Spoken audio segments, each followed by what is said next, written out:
Perfect. Well, first of all, welcome to everybody who's joining us this evening. And thank you so much, of course, for making the time. And thank you to Mark Dubowitz for joining us as well. My name is Robert Walker, and I want to welcome you again to the Honest Reporting Canada monthly insider briefing. And this month, we're very excited to welcome Mark Dubowitz with the Foundation for Defense of Democracies. We'll introduce Mark in a moment. Honest Reporting Canada is an independent grassroots organization promoting fairness and accuracy in Canadian media coverage of Israel and the Middle East. With the assistance of over 45,000 members from coast to coast, Honest Reporting Canada monitors the media, recognizes excellence, and exposes inaccuracy and bias in Canadian reporting in the region. So, of course, we really are very happy and very privileged to have newsmakers such as Mark joining us today. And I'm just going to tell you a little bit about Mark, and then we really just want to jump right into it because there's an awful lot to talk about when it comes to Iran and the Iran deal. So Mark Dubowitz is the chief executive of FDD, a Washington, D.C.-based nonpartisan policy institute. Mark is an expert on Iran's nuclear program and global threat network, and he's widely recognized as one of the key influencers in shaping policies to counter the threats from the Iranian regime. He also contributes to FDD's China program, drawing on his academic background in China studies and his private sector work in the Indo-Pacific. In 2019, Iran sanctioned Mark and the FDD, calling them the designing and executing arm of the US administration on Iran policy. These threads led to bipartisan condemnation, including from Trump, Obama, Bush, and Clinton administration officials. According to the New York Times, Mark Dubowitz's campaign to draw attention to what he sees as the flaws in the Iran nuclear deal has taken its place among the most consequential ever undertaken by a Washington think tank leader. According to The Atlantic, Dubowitz has been helping design and push forward sanctions on Iran, establishing the FDD as DC's ground zero for research and policy recommendations aimed at highlighting and fixing what he saw as the flaws in the nuclear agreement. He's advised the Bush, Obama, Trump, and Biden administrations and lawmakers on both sides of the aisle and testified more than 20 times before the US Congress and foreign legislatures. He's the author or co-author of dozens of studies on economic sanctions and on Iran's nuclear program, and is widely published and cited in both US and international media. And of course, my personal favorite quote of Mark from the New York Times is that he wears tailored French suits and keep his curly hair just so. Yeah, clearly not tonight. I'm wearing my best Patagonia, and you know, the hair is receding. So that was a long time ago when they were flattering and mischaracterizing my attire. So. Well, my first question was going to be what your hair care secret is, but I guess we'll have to leave that for another time. It really is a pleasure and a privilege to have you join us this evening. Obviously, the Iranian nuclear program and the JCPOA, the Iranian nuclear deal, are big news. And I would certainly say, arguably, the Iranian nuclear program is possibly the largest existential threat to Israel. So there's definitely, I think, a lot to talk about here, and a lot of ground to cover. So let's jump right in. So, you argued yesterday, for example, on NBC News that the Biden administration's strategy for getting Iran to play ball involves making upfront concessions to Tehran while getting nothing in return.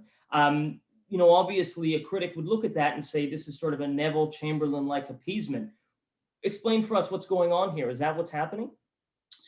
Well, first of all, thank you so much for having me, Robert, and really congratulations the great work that Honest Reporting in Canada is doing to expose misinformation and disinformation, but also, as you say, to acknowledge good reporting and solid reporting.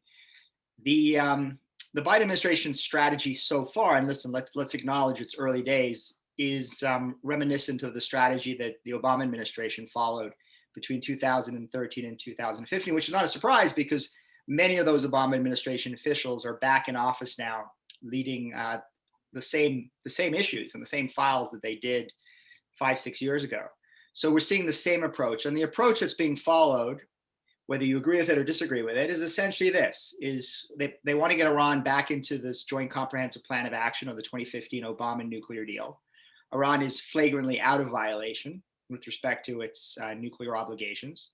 And their take is they're going to have to offer certain preemptive concessions. They wouldn't call it that, but they would call it confidence building measures in order to encourage Iran back into the agreement. And then, having brought allies along, particularly our European allies, when they say allies, they hope to negotiate a longer, stronger, more durable deal.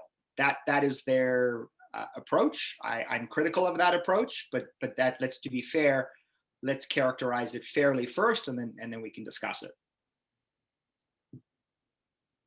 Okay, so I guess you're not saying that therefore basically the Biden administration is coming, because I think there are some critics who would say that they're giving away everything but the kitchen sink. That's not how you're seeing this. Well, they may. I mean, certainly the Obama administration gave away everything but the kitchen sink. And then obviously the Trump administration reversed that, withdrew from the nuclear deal, imposed a campaign of maximum pressure on the Islamic Republic. And now the Biden administration, faced with what they perceive as Iranian nuclear escalation, what I perceive as Iranian nuclear extortion or regime extortion, are looking to get Iran back into this deal. Now, they haven't given away the kitchen sink yet, but I fear that they will. I also fear that this new approach of acknowledging that the deal was fundamentally flawed in 2015, as many critics of the deal made very clear in those years. They've now acknowledged that there are certain problems with this deal, but their approach is to really pull away the pressure, the leverage, and offer these preemptive concessions to entice Iran back into the deal. And I guess my argument would be, once you pull away the pressure, the chances of getting this new, better, longer, more durable, comprehensive deal significantly diminish. So, I guess the question is, what's motivating the Biden administration? Because what you had before, of course, was this maximum pressure campaign, and somebody might look at that, a critic might look at that and say, okay, you brought sort of pain onto Iran, but what was the impact on the nuclear program as a result of that, Mark? Yeah, I mean, that's certainly the line from the Biden administration, that maximum pressure failed, and as a result, Iran is escalating, and so we need to provide significant concessions to get back Iran into compliance, and then we'll negotiate a new deal. I would say a few things to that. First of all, it took Barack Obama from 2009 to 2013 to get an interim agreement with Iran, the interim nuclear agreement. It took him an additional 2 years to get a final agreement. So it took 6 years for the Obama administration to realize its Iran policy, to actually give full expression to it. The maximum pressure campaign that the previous administration ran for about 2.5 years. And it inflicted massive economic damage on the regime, which is suffering an economic crisis. It provoked a significant domestic and political crisis inside Iran, with hundreds of protests. Of course, the regime cracked down, killed thousands of Iranians, but you could see the discontent, the anger inside Iran against this regime. In addition, the maximum pressure campaign provided significant support to Israeli operations, and the Israelis were very successful, with over 2,000 strikes against Iranian-backed positions in Syria. They took out the head of Iran's nuclear program, or military nuclear program, Mohsen Fakhrizadeh.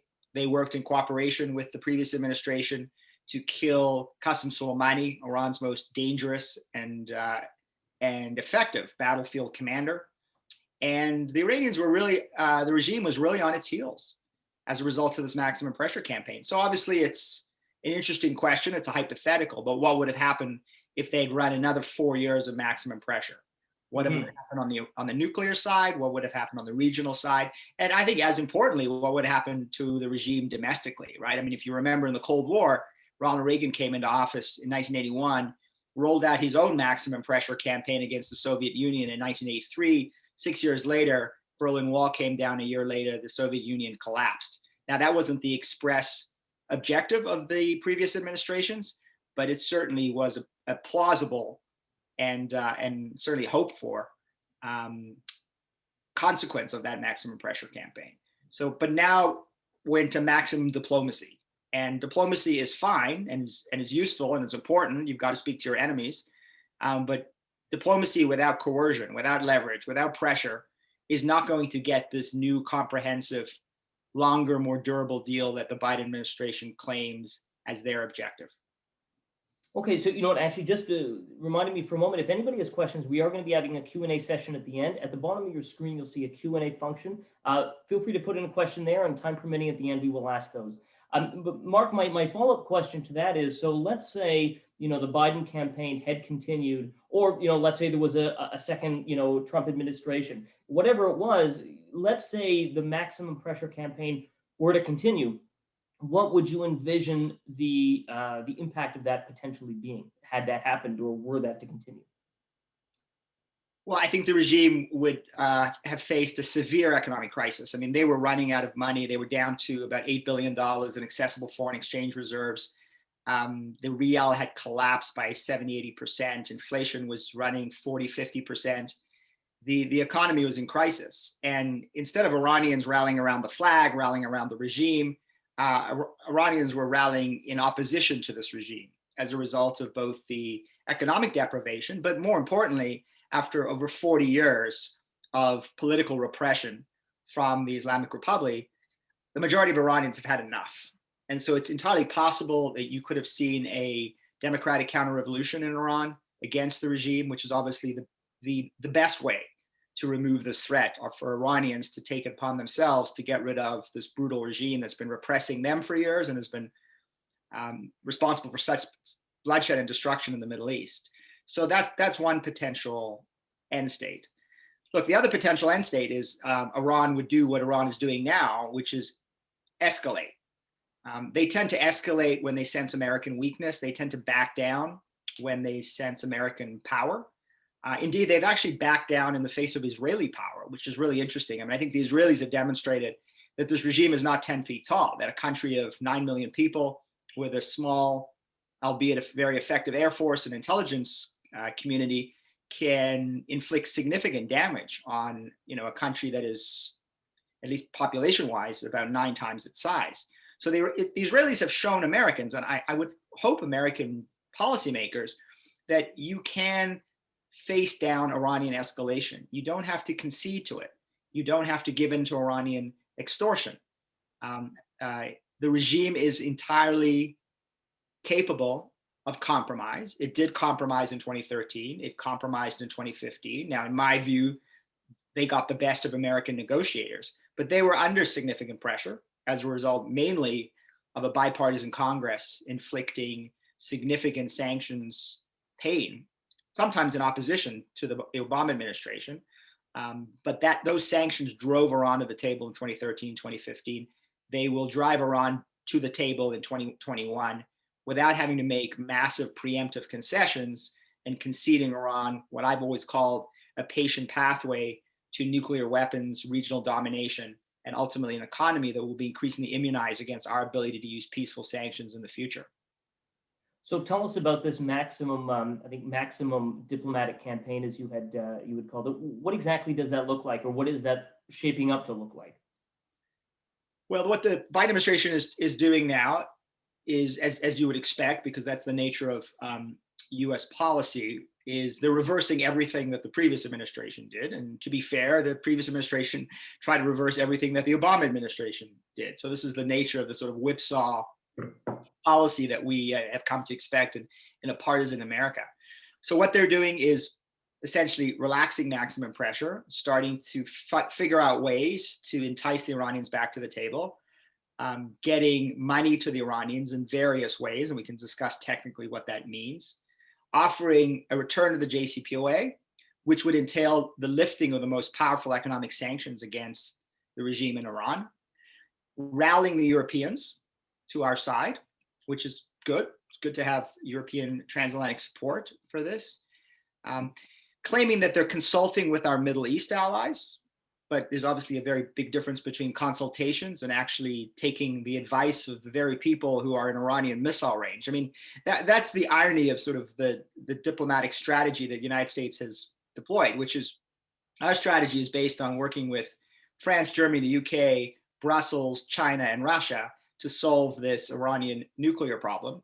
But in doing so, not only have we ignored, but in many cases, we have acted in full opposition to our Middle Eastern allies, to Israel, to Saudi Arabia, to the UAE, to Bahrain, to Egypt, and others who opposed the JCPOA in 2015 and who continue publicly now to speak in opposition to a Biden return to this nuclear agreement. And again, those are our allies who are in the region or who are in Iranian missile range, and they are the ones who will ultimately face the consequences of a deeply flawed nuclear agreement, which, as the restrictions on the agreement sunset, Iran is capable over the next few years of expanding this nuclear program, achieving near zero nuclear breakout, a much easier clandestine sneak out option as they deploy advanced centrifuges, and essentially emerging within 10 years or a little more with very few constraints on their nuclear weapons capability. And this has always been the fatal flaw of the JCPOA, is that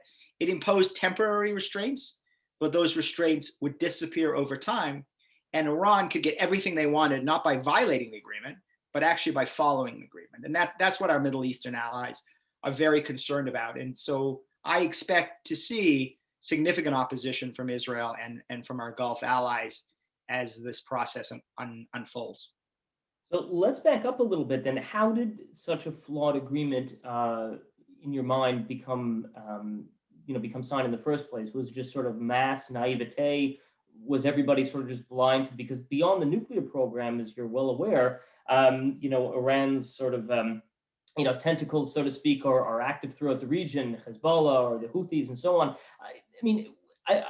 I never quite understood, and perhaps help us understand. This is almost like it appears that this sort of the PS+5 sort of negotiated in good faith with a partner who the rest of us are looking at saying this is not a good faith partner. Am I missing something, or how did such a negotiated settlement come to pass in the first place? Look, to be fair to the Obama administration, and I don't necessarily disagree with this approach. They said, look, we acknowledge all of Iran's destructive activities, but those destructive activities would be worse if Iran had a nuclear weapon. So the foremost threat that we have to constrain is Iran's nuclear program, its ever expanding nuclear capability. So that's got to be the priority. I think the mistakes that were made were, number one, as I said, that nuclear agreement gives Iran massive sanctions relief, massive economic relief, gives them the money to fund the very regional destruction that you alluded to. Number two, the constraints on Iran's nuclear program disappear. So Iran actually ends up with a massive nuclear program with the ability to break out or sneak out on a moment's whim. And I guess the third element of it is the missile program, Iran's missile program, which is obviously a critical element of a deliverable nuclear weapon, was taken off the table by the Iranians in 2015, and over no objections from the Obama administration or for the rest of the P5+1. The Iranians said essentially, we're not going to negotiate over our missile program. We're not going to negotiate over nuclear capable missiles. And the Obama administration conceded that point. So when you look at the nuclear agreement itself, I think it's right to focus on Iran's nuclear weapons ambitions and capabilities as the priority. I'm not necessarily convinced that we should negotiate an agreement that tries to cover everything, but we have to acknowledge this is a fatally flawed agreement that gives these patient pathways to nuclear weapons. So the deal needs to be fixed, but the fundamental architecture of the deal is I would argue, fatally flawed. I mean, it concedes to Iran something that we would never concede even to our closest allies, which is the ability to produce fissile material on their soil, right? The United States posture with respect to civilian nuclear programs has been what we call the gold standard, right? We got the Emiratis and the South Koreans, for example, to sign up to this, which is, we will support your civilian nuclear programs, but we will not support having domestic enrichment or domestic plutonium reprocessing on your soil, because if you do that, you can create the fissile material, the highly enriched uranium, or the plutonium for a nuclear weapon. So we have a gold standard that we apply to our allies. And then we have an Iran standard that we apply to the leading state sponsor of terrorism, which is, okay, despite decades of US policy standing against Iranian enrichment and reprocessing, despite 5 UN Security Council resolutions prohibiting enrichment or reprocessing, in 2015, in fact, earlier in 2013 with the interim agreement, the Obama administration gave that up. By the way, they didn't give it up at the end of the negotiations. They gave it up at the beginning of the negotiations to entice the Iranians to negotiate. Well, that is the most important concession that Iran was looking for. Iran got that before negotiations began, rather than after the deal was well underway. And at that point, we were essentially negotiating nuclear surrender. And now the Biden administration wants to go back into that very fatally flawed architecture, which concedes enrichment, concedes reprocessing, and concedes Iran building an industrial size nuclear program with the capabilities to develop nuclear weapons down the road. That's the problem with maximum diplomacy without leverage. That's the problem with consulting with your European allies and your Chinese and Russian competitors and not taking the advice of your most important Middle Eastern allies. And that is, I think, in so many ways inexplicable, except if you acknowledge that for the Biden administration, this is not a priority. They want to get this into a temporary box, as the National Security Advisor Jake Sullivan called it, put Iran's nuclear program in a box. And then I would say put it on the back burner, and then they want to move on to all of their other domestic and foreign policy priorities and not have to address this issue, not have to address Iranian escalation, not have to address Iranian destructive activity. In some respects, they want to talk tough, like Senator Tom Cotton, who's sort of the leading Iran hawk in the Senate. They want to talk tough like Cotton, but they essentially want policies like Obama. And the question will be, how will Republicans respond? How will our Middle Eastern allies respond?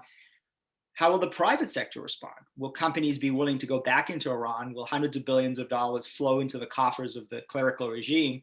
Or will there be enough political and market deterrence to keep those companies out? And those are still questions that remain to be answered. Okay, so let's take a step back and I really just want to ask a little bit on from a technical side. Recently, actually yesterday, the Ayatollah Khamenei threatened that Iran may enrich the uranium up to 60% purity, really, which was, of course, in the backdrop of the country's, produced uranium metal in violation of the nuclear deal and the International Atomic Energy Agency's finding uranium traces at 2 sites which Iran barred the inspectors from. Explain for us exactly what this means and what the significance is. Well, it's quite remarkable. I mean, first of all, it shows that the Ayatollah, who really is one of the best negotiators in the world, right, understands that nuclear escalation, nuclear extortion is likely to result in massive US concessions. It happened in 2013, it happened in 2015. He expects it'll happen in 2021, given that it's the same team that they negotiated against 5-6 years ago. The second thing is, what's remarkable is that he's threatening to expand his enrichment in violation of the JCPOA today, because the JCPOA today restricts Iran to enrichment at a low level of 3.67%. But what's interesting, and this is to my point about the sunset provisions, is there is no prohibition on Iran enriching to weapon-grade uranium in 9 years' time. So in 2030, right, which is down the road, just down the road. I mean, for people who have kids, right, you know how quickly kids grow up? The notion that 9 years is a long way away for any parent that understand 9 years goes by in a flash. So in a flash, under the JCPOA, Iran can legally enrich weapon-grade uranium. And this is and you use the term sunset clause. This is what a sunset clause essentially means, that it expires at a certain point? Yeah, so many of the restrictions expire. I mean, some of them have already started expiring. So the UN arms embargo, for example, expired last year. The UN missile embargo will expire in 2023. In that same year, Iran will be able to start installing these advanced centrifuges, which are very, very dangerous. I mean, I just want to underscore this because it sounds very technical, but advanced centrifuges mean Iran can enrich uranium at much greater speeds. Therefore, Iran needs fewer advanced centrifuges compared to the basic centrifuges that they had historically been running. If you have fewer centrifuges, they're easier to hide. If they're easier to hide, they're easier to put in a clandestine enrichment facility buried under a mountain on a Revolutionary Guard base. So in 2023, under the JCPOA, the restriction on Iran's deployment of advanced centrifuges disappears. Iran can begin to deploy them. By 2025, Iran can expand the deployment of advanced centrifuges, can begin to enrich at greater levels, can begin to build additional enrichment facilities. And essentially, by 2030, in 9 years' time, most of the key restrictions on Iran's nuclear expansion go away. And they go away under the JCPOA. Iran, again, doesn't have to violate the agreement. They just have to be patient. And they negotiated this agreement so that multiple paths would coincide. The nuclear path, the missile path, the buildup of their regional dominance path, and the buildup of their economic path, right? These are multiple pathways, and the way they negotiated the agreement is at 2030, all of this converges. And that's the lethal end state, where Iran emerges with the industrial-sized nuclear program, nuclear-capable ballistic missiles, and I would argue at that point, intercontinental ballistic missiles that can target the United States and Canada. If they had continued on that path, Qasem Soleimani would be building up Iran's regional dominance in key countries in the Middle East and globally. And with hundreds of billions of dollars in sanctions relief, their economy would be twice the size. It would be, at that point, almost $1 trillion economy. And they would be fortifying themselves against our ability to use these peaceful sanctions tools in the future. That's the lethal end state that people like me warned about back in 2013 to 2015. That's what the previous administration acted against in withdrawing from the agreement and imposing maximum pressure. Unfortunately, this is what the Biden administration is going back to, all the while promising they're going to negotiate some new agreement while giving up their most important leverage. And so what's the purpose or the point behind this sunset clause? I mean, was that just a carrot as part of the carrot and stick diplomacy? Okay, here's a carrot. What's the rationale behind that? I mean, there is no rationale. I mean, the only rationale behind that is at all plausible, and I put this in quotations, is maybe the assumption by negotiators like John Kerry, who was the lead negotiator on this deal, was, you know what? At that time, it was 2015. Within 15 years, right, we'll flood Iran with cash. We'll integrate it in the global economy. We'll seduce the hard men of Tehran to become more responsible global stakeholders. They will moderate. Iran will moderate. And so when Iran emerges with an industrial-sized nuclear program, by 2030, it won't be a threat. Because, by the way, Japan has a industrial-sized nuclear program. They're probably 6 months away from breakout.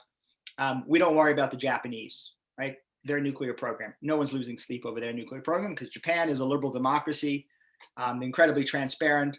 They are fully committed to their obligations under the Non-Proliferation Treaty and the Additional Protocol. And I guess John Kerry could argue by 2030, the Islamic Republic would no longer be the Islamic Republic. Now, I would say that's a massive risk and a huge assumption, and certainly nothing that could justify providing Iran with these sunset provisions where all of these key restrictions are going to disappear. Because what happens if you get it wrong? What happens if Iran is the Islamic Republic? It is as destructive, as repressive, as dangerous in 2030 as it is in 2021 or was in 2015, or indeed has been for over 40 years. All right. So this whole idea that you can seduce the hard men of Iran to become moderates, I think, is a very risky proposition. Also because it's historically failed. I mean, we had the exact same policy with respect to the Chinese Communist Party, right? I mean, you know about this in Canada because Canada, like the United States, has had this idea that if we do business with the Chinese Communist Party, not only will everybody make money, but we will moderate China. As China becomes richer, China will become a more responsible party. We had the same assumption with Vladimir Putin. All these resets by various Republican and Democratic presidents who were resetting with Putin, and the idea that we could work with Putin, we could accommodate Putin, we could open Russia up to the global economy, and as Russia became rich, Russia would moderate. Well, of course, what happened is Vladimir Putin became one of the richest men on earth, and increasingly aggressive, dangerous, and a threat to liberal democracy. So I don't know of too many examples of this economic seduction theory producing moderation, but perhaps John Kerry is right, and by 2030 this will be a liberal democracy in Iran. And I would say to that, Bizrat Hashem and inshallah. Now, do you think part of the motivation there, in terms of because you've said that the American negotiators have proven themselves sort of outfoxed time and time again, is that part of the equation? Is part of the equation perhaps also that they don't necessarily take Iran, I don't know if seriously is the term, but they don't necessarily truly believe that Iran is actually developing nuclear weapons? For example, Israel has been saying, I remember Netanyahu has been saying for probably at least a decade or more, Iran's just around the corner, just around the corner, just around the corner. I remember 8 years ago in 2012, reading that Bernard Lewis, who's a scholar at the time, thinking that, Iran was going to launch a nuclear weapon 8 years ago. And I remember not sleeping for a while and so forth. And yet here we are 8 years later. So is it possible, I wonder, that some of these, particularly, I think, US or EU negotiators are looking at Iran and saying, Mark Dubowitz, FDD, Israel, you guys are, Iran is saber rattling here. They're not really going to build nuclear weapons and attempt to, as Ahmadinejad said, wipe Israel off the map. This is just saber rattling. Do you think that's, obviously, as Jews and supporters of Israel, I think we've learned to take people who say they're going to wipe Israel and the Jewish people off the map seriously. But is that perhaps part of their motivation? They just don't really think they're serious. They're serious about it. No, listen, I know many of these people, and I would say they're clear-eyed and sober-minded about the threat from Iran.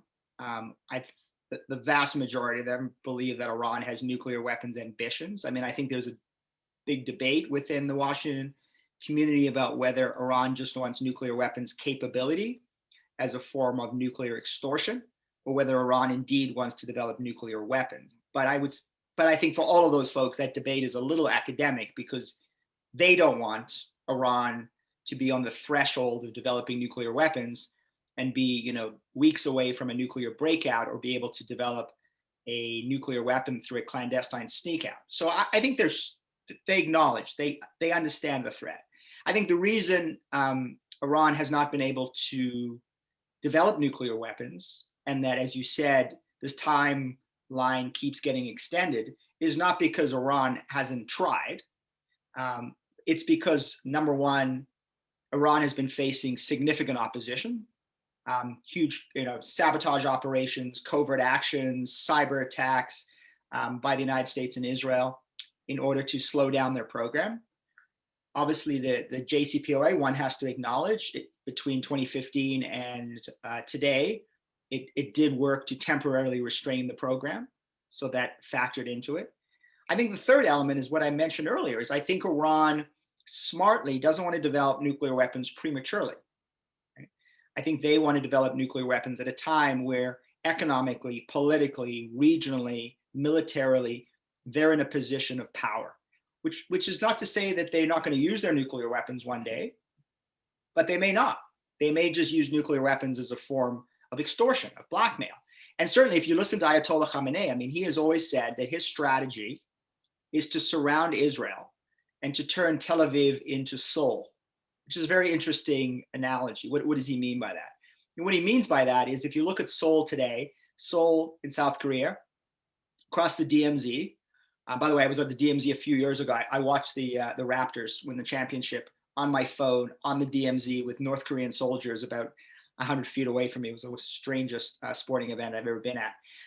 But when you're standing there, you really get a sense of just how threatened Seoul is, right? So you've got the North Korean military, a couple of miles away.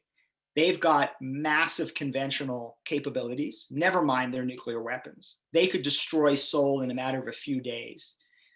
Because of that, they've completely undermined the South Korean military option with respect to North Korea. And I would even argue they've completely undermined, if not taken off the table, the American military option with respect to North Korea. That's what Ayatollah Khamenei says he wants to do to Tel Aviv. Because if he surrounds Tel Aviv in the north with Hezbollah and 150,000 precision-guided missiles, in the south in Gaza with Hamas and 50,000 precision-guided missiles, if he gets PGMs into the West Bank, into Syria, he now surrounds Israel. And in doing so, he will significantly curtail the IDF's capabilities and maneuverability. He might also drive the best and the brightest out of Israel. He may be able to not destroy Israel, but significantly undermine Israel economically, politically, by driving people out of Israel because they don't want to live under the shadow of an Iranian nuclear weapon or this massive conventional threat on their borders. So that's how he strategically thinks about it. And you can see him moving the pieces on the chessboard, right? Conventionally, regionally, nuclear pieces, political pieces, in order to arrive at that end state where he can threaten Israel without delivering nuclear weapons, but just to have that threat hanging over the Jewish state. I think our diplomats, by and large, are smart enough to understand that Ayatollah Khamenei means what he says what he means. They just made the decision that the best way to restrain Iran's nuclear program was through this temporary deal that gave massive concessions, domestic enrichment, reprocessing, sunset provisions that give Iran patient pathways to this lethal end state. And that was a temporary deal. That was the best they thought they could negotiate. And now they're going back to the table, running the same playbook, right, that they ran in 2013, 2015, making significant upfront concessions in the hope that they can then get back into the deal and negotiate a JCPOA 2.0, which, as they say, will be longer, stronger, and more comprehensive. You know, color me skeptical. So, you talked about North Korea, for example. Somebody would look at that and say, well, North Korea is a hermit kingdom, run by, a fat guy with a bad haircut. And really it's a hermit kingdom that's really just, aimed at basically maintaining its support and, hold on power. And yet, look how dangerous it is. One might almost say how much more so Iran, which, unlike North Korea, has expansionist goals, and ideological and theological goals. So if North Korea, even within its own, let's say, much more minimalist goals, has already essentially created a stalemate, that's a scary thought. So in your mind, what exactly is Iran trying, as you said, is it just, hey, we're trying to create a situation like North Korea where nobody can touch us? Or is it that they really do genuinely, I mean, of course they want to, but they genuinely believe that they're going to one day nuke Israel? Or is it more just almost, as they say, in a defensive capacity? And in other words, you can't touch us. We're going to make sure that we're not going to attack you, but you're not going to be able to do anything about Iran. What do you Look, think? I think it's all of the above, and I think that's an incredibly insightful point to as a point of comparison between the hermit kingdom with a bankrupt Stalinist ideology that is hanging on for survival and sees nuclear weapons as the only guarantor of its survival. Whether that's true or not, that's certainly the perception from paranoid leaders in Pyongyang. And what you say is exactly right. It's the Islamic Republic, which was founded on a revolutionary expansionist agenda. I mean, it says that in their constitution. That's the founding principles of the Revolutionary Guards of Iran, right? Is expansion, is revolution. And it's not just theoretical or ideological, it's actually practical. And that's why you've seen this revolutionary expansionist agenda realize itself across the Middle East, because Iran has quite adeptly used the Quds Force and Shiite militias and Hezbollah in order to gain significant control and power in Iraq, in Lebanon, in Syria, in Yemen. They've certainly tried to do the same thing in places like Bahrain. They certainly have tried to create a lot of anger and discontent in the eastern provinces of Saudi Arabia, where the majority of Muslims there are Shiite.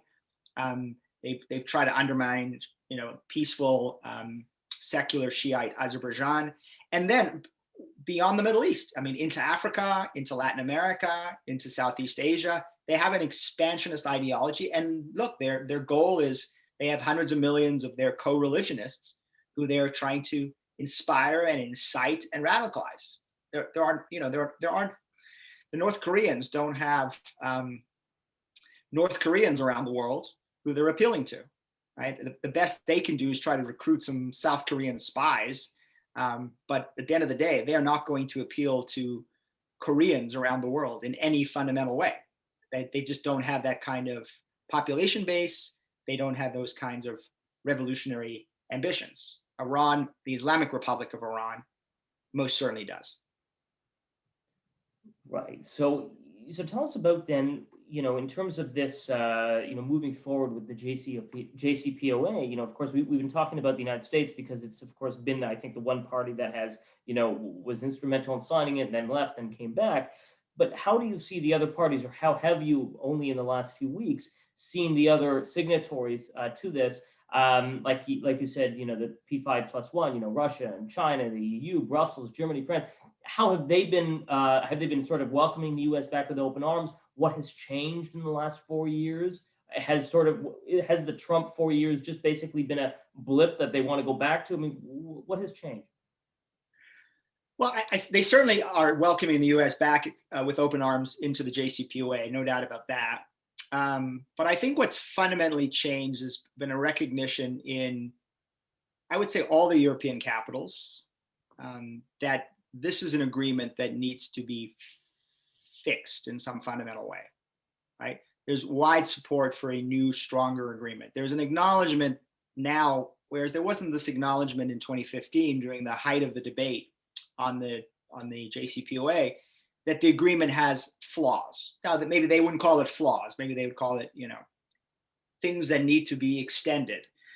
Whatever the language is, there's now a broad acknowledgement across the Atlantic that this is an agreement that has to be improved. And that's changed since 2015. The French have always been tougher on this issue than, I would say, even the Americans. But once the JCPOA was reached, the French fell in line and have been the most ardent defenders of the JCPOA. But to be fair, the French have also made it clear that the agreement needs to be extended, the missile threat needs to be countered, and Iran's regional activities need to be contained. The Brits generally are probably closer to the French position. The Germans have often been hopeless on this.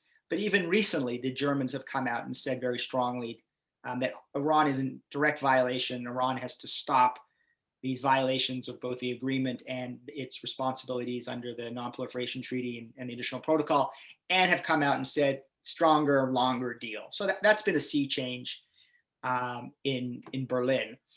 What has changed in 4 years? I think this is the most important thing that we really haven't even talked about, which are the Abraham Accords.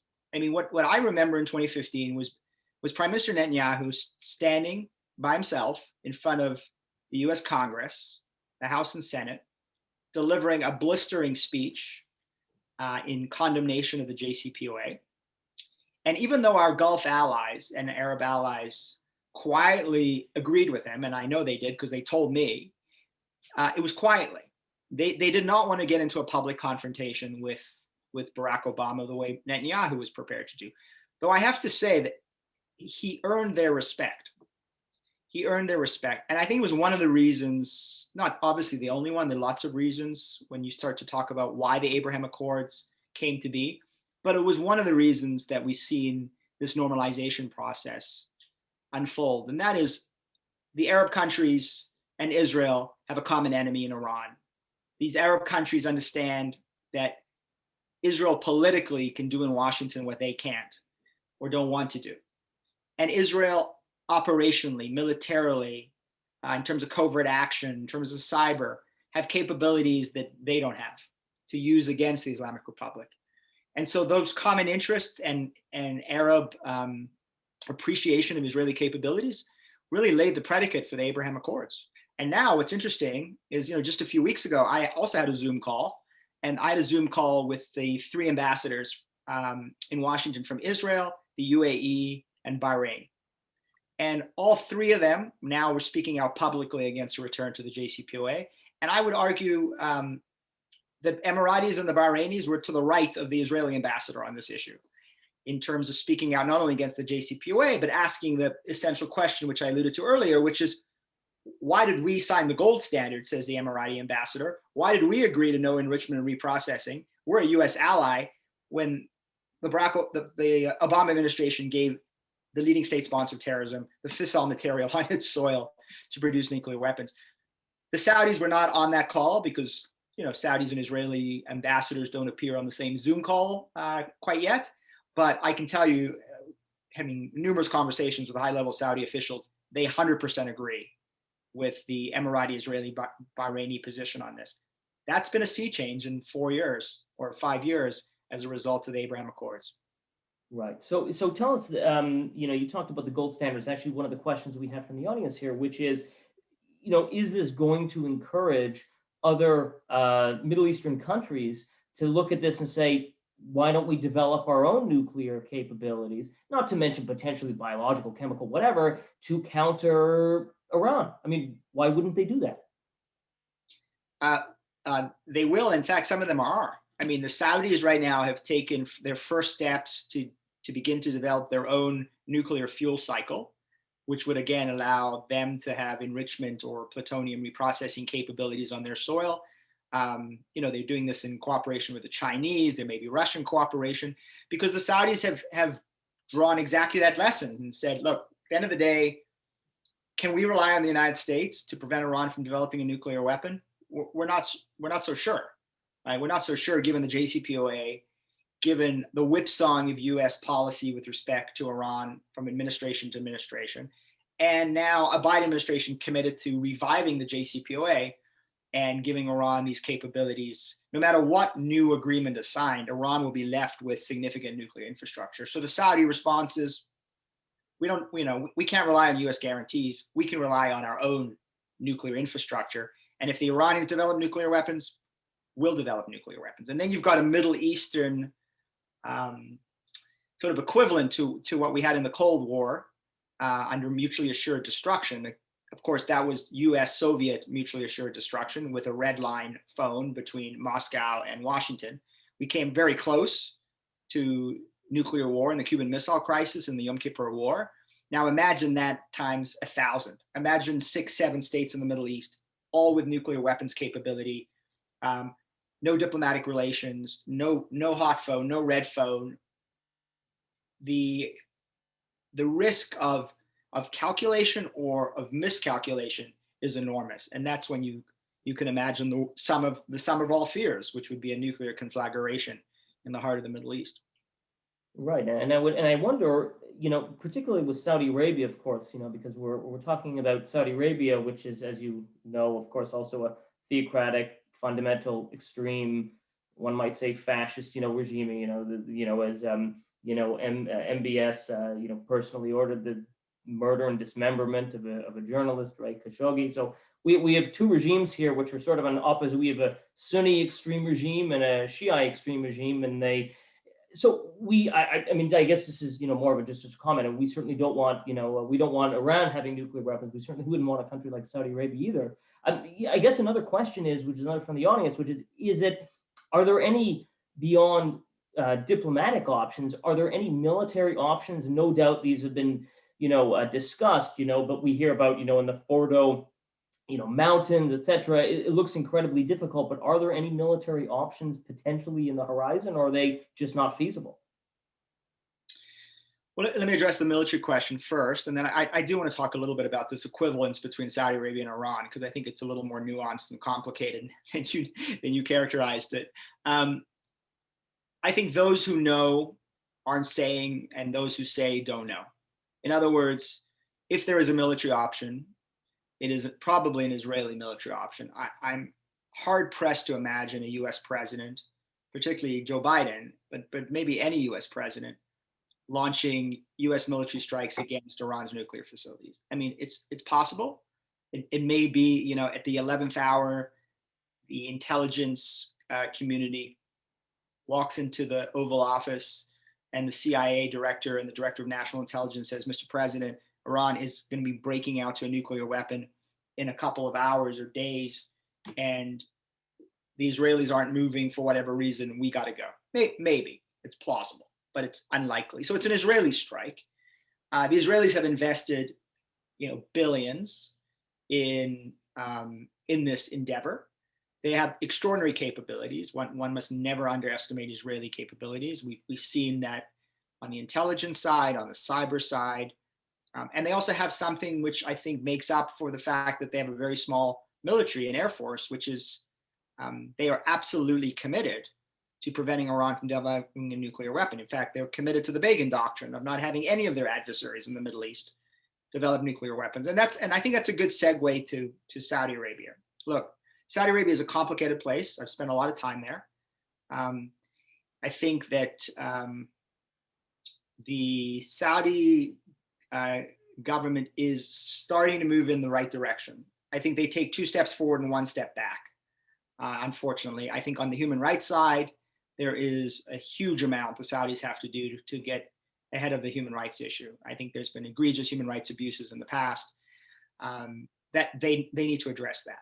With respect to funding Sunni extremism, There's no doubt about it. For decades, Saudi Arabia was more responsible for the spread of extremism through the Middle East and the world than anyone in funding Sunni extremist groups. They have started to reverse that quite significantly in terms of both ideologically and financially. And the other thing to remember is Saudi Arabia is a US ally. Iran is a US enemy. I think that if the Saudis were to develop nuclear weapons, it would be a serious concern for the Israelis, mostly because of the proliferation risks that other countries then also would develop nuclear weapons. And also because, listen, who knows how stable the Saudi kingdom is? It's entirely possible that with the transition from King Salman to Mohammed bin Salman, the transition may not go as planned. There may be more extremist forces in the kingdom that take over. I mean, God forbid you end up with, Al Qaeda in charge of Saudi Arabia's nuclear weapons, right? So you can imagine a whole number of scenarios that would give Israeli strategic planners nightmares. But I think it is true to say that the Israelis and certainly the Americans don't consider Saudi Arabia to be the same kind of existential threat that Iran is. And indeed, today Saudis are acknowledging the Holocaust while the Islamic Republic of Iran still denies the Holocaust. Saudis are looking to normalize with Israel through an extension of the Abraham Accords, while the Islamic Republic of Iran is still continuing to threaten Israel, both rhetorically and operationally. So again, very different situations, which is not to say we shouldn't be, as Americans and Canadians, deeply concerned about human rights abuses in the kingdom.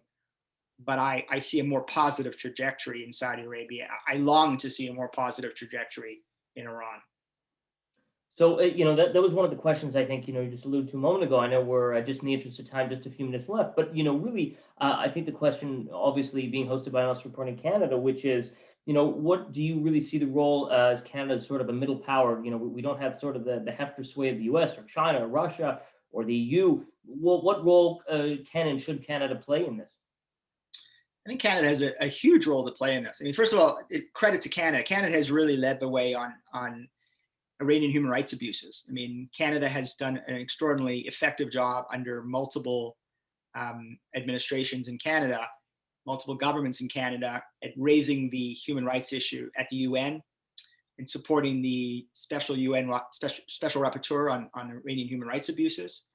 And obviously, given how many Canadians were killed in the flight that was shot down by the Revolutionary Guards, Canada can play a very important role in holding Iran to account for that tragedy. The other thing that Canada can do is really support the US effort in acknowledging the dangerous elements inside the regime, right? So for a few years now, the Canadian government has promised to designate the Revolutionary Guards as a terrorist organization the way the United States did. And there was a multi-party resolution to do so in the parliament. So far, the organization, the entire IRGC, right.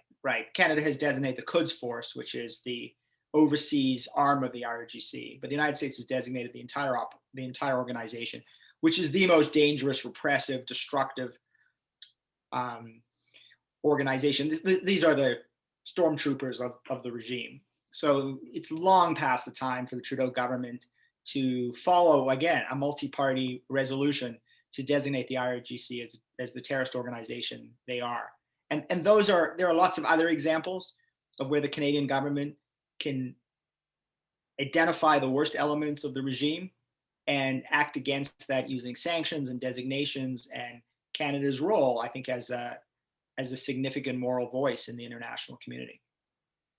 Okay, well, I think we have time just for one more question, which is, of course, as I said, as Honest Reporting Canada, how do you think the media, the news media, speaking in general terms, of course, has perhaps misunderstood or mischaracterized or misrepresented the nature of Iran's nuclear, capabilities or nuclear drive? I mean, if someone, because again, what we want to do is beyond just holding the media to account, is also to help educate, and that's why we're doing these webinars like this, is to help educate and equip people to, have a bit more of a critical lens. So when people are reading this, what, in your experience, is the media getting wrong?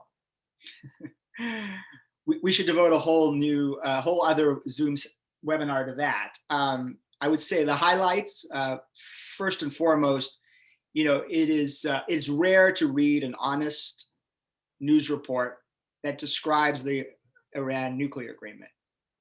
Even New York Times, Washington Post, that acknowledges that this is a temporary agreement with restrictions at sunset, right? This is sort of presented as the agreement that permanently cuts off Iran's pathways to nuclear weapons. Of course, it doesn't permanently cut them off. There's sunset provisions, and all you have to do is read the agreement to see all the restrictions go away. So report on that accurately. I would say the second thing is there is a temptation to see the Iran issue, like every single other issue, through a political lens. And, Trump bad, Trump doesn't like Iran, therefore Iran good, right? Trump close to Saudi Arabia, they don't like Trump, therefore Saudi Arabia bad. So, there tends to be this, it happened during the Trump era, and for understandable reasons, I think, given the political partisanship and how bitter the debate was. I think there's a new opportunity in a new administration to sort of move away from the bitter partisanship of the issue and just start to accurately report. What is the Islamic Republic? What do they do to their own people? Never mind what do they do to the region. I mean, this is a regime that supported Bashar Assad, who slaughtered 500,000 Syrians and displaced probably another million.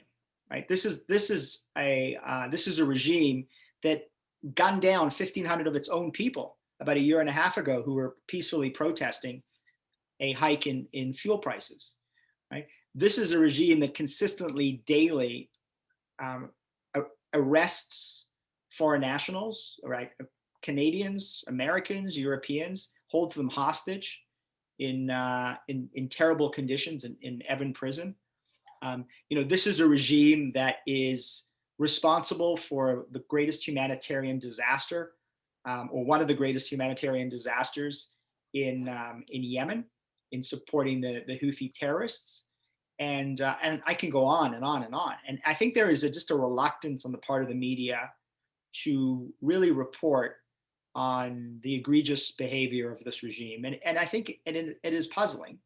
But it also is a result, I think, of the political partisanship, the issues over Trump, by the way, the influence of the Iranian Canadian and Iranian American diaspora communities, who are very split between those who despise the regime, those who support the regime, and those who are very careful about any kind of public criticism because they still have family in Iran, business interests in Iran, or quite rightly so, fear Iranian operatives assassinating dissidents on Canadian or American soil or European soil, as has happened in the past. So it's an incredibly complicated issue to report on.